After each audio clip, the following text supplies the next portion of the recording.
In the quiet town of Aberdeen, Australia, where the air hums with the rhythm of everyday life, a shadow grew unnoticed.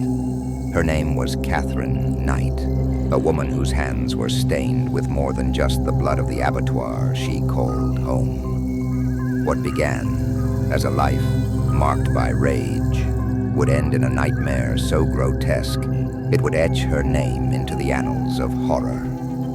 This is no fiction. This is the true story of the butcher who turned love into slaughter. Katherine Knight was born in 1955, a twin in a fractured family where violence was as common as the morning sun. Her father, an alcoholic, ruled with a brutal hand, while her mother shared tales of loathing for men that seeped into Katherine's young mind. By the time she was a teenager, she was a loner, a bully, whose fists spoke louder than words. She left school barely literate, her dreams tethered to the slaughterhouse, where she'd soon find her calling among the blood and blades. At 18, Katherine found her place at the Aberdeen Abattoir, a world of guts and gore that felt like home. She wasn't just good at it, she reveled in it. Her skill with a blade was unmatched, earning her a set of butcher knives she hung above her bed like trophies. But the violence didn't stay at work. Her first husband, David Kelly, learned this the hard way. On their wedding night, she tried to strangle him for daring to tire after 3 rounds of intimacy. It was a warning of the storm to come. Katherine's rage was a wildfire, burning through every relationship she touched. After David fled, she left their newborn on train tracks, a chilling act stopped only by chance. With her next partner, David Saunders, she slit the throat of his puppy in front of him, a promise of what betrayal would cost.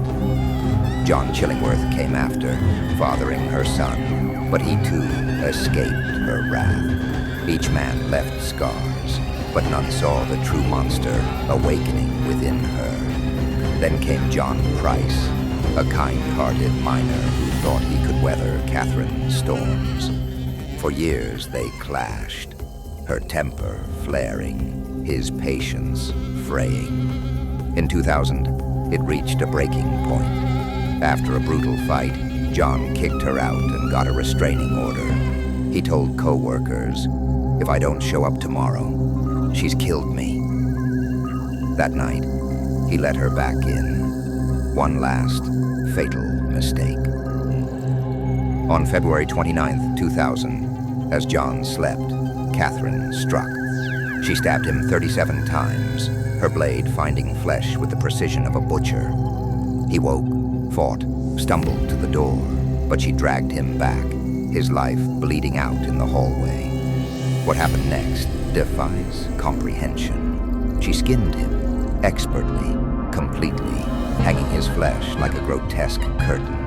She severed his head, boiled it with vegetables, and plated his body parts for his children to eat. The next morning, John didn't show up for work. A friend found blood at his door and called the police. What they discovered scarred them for life. In the kitchen, his head simmered in a pot, the air thick with the stench of death. Katherine lay comatose nearby, her work done. The scene was so vile, officers wept. She'd planned it all, down to the place cards with his kids' names. Katherine Knight was convicted in 2001, the first Australian woman sentenced to life without parole. She sits in prison now, a quiet figure dubbed the Nana by inmates. Her monstrous past, a whispered legend. But in Aberdeen, the echoes of that night linger. A reminder that evil doesn't always roar. Sometimes it cooks dinner. Sleep well.